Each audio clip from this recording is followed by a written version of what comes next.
নমস্কার বন্ধুরা, আজকে আমি রান্না করব হাতে মাখা আলু চিকেন। এর জন্য মাংস ভালো করে পরিষ্কার করে ধুয়ে নিয়েছি।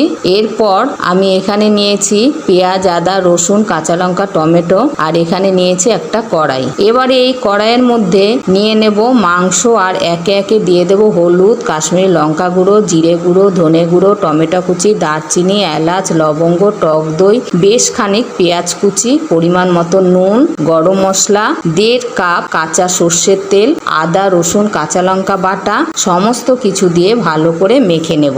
এরপর দেব কেটে রাখা আলু, আন্দাজ মতো নুন হলুদ দিয়ে আলুগুলো মেখে নেব। এবারে 30 মিনিটের জন্য ঢাকা দিয়ে রাখবো। 30 মিনিট পর ঢাকা তুলে মাংস সমেত কড়াই ওভেনে বসিয়ে দেব আর দেব তেজপাতা, শুকনো লঙ্কা, গোলমরিচ গুঁড়ো। ভালো করে কম আঁচে কষিয়ে নেব 10 মিনিট। এরপর ঢাকা দিয়ে দেব।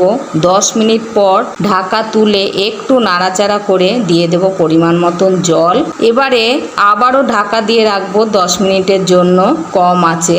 10 মিনিট পর ঝোল ভালোভাবে ফুটে উঠলে ঢাকা তুলে স্বাদের জন্য চিনি আর 1 থেকে 1.5 চামচ ঘি দিয়ে আবারও ঢাকা দিয়ে রেস্টে রেখে দেব।